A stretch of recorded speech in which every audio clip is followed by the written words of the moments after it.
And the government says it is waiting to receive the High Court ruling on the abolition of the Constituency Development Fund, the CDF Act, before making any move.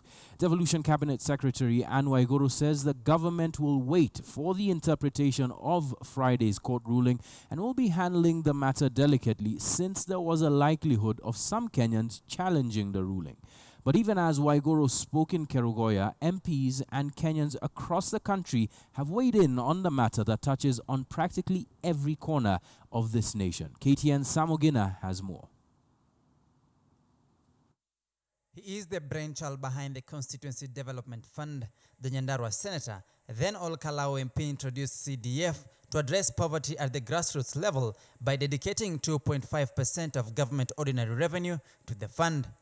But the one-time champion of the fund wants CDF abolished, saying it failed in its primary purpose of shepherding developments as envisaged.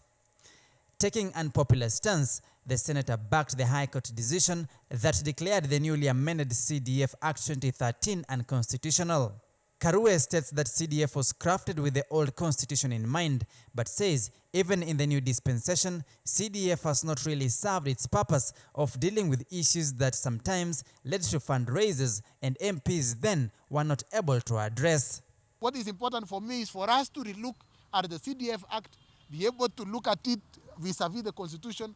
How can we be able to amend that Act so that we do not lose the benefits of a nicely crafted legislation that ensures that more resources goes to development as opposed to recurrent expenditure. The High Court decision throwing out the new CDF Act, which was introduced to change the CDF Act of 2003 to bring it in line with the new constitution, is already causing a stir. Members of the public, parliamentarians and governors are already reacting on the merits of the High Court ruling. Since we are the lawmakers, we are just going to define the law, because I cannot agree that the CDF will be taken to the county government. I'm hoping that by Monday, when we meet as members of parliament from across bond, this issue we are going to approach it from a bipartisan approach. All members from Jubilee, from CORD and from all affiliate parties, we are going to come up with a way forward. The CDF has been able to deal with the issues that are emerging and that are of significance and of importance to our people. You have a devolved government. Why can't we have a CDF devolved? Let the Wachumbes stay in Nairobi as they like, but let's have the CDF to wards.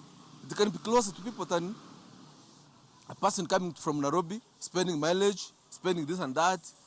It can be within the county and they do a lot of function.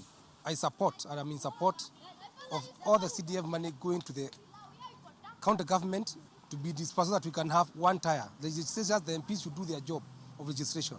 Despite the court giving a one-year grace period for winding down of the CDF Act, MPs are keen to salvage the fund they have been largely accused of misusing for self-preservation and political gains.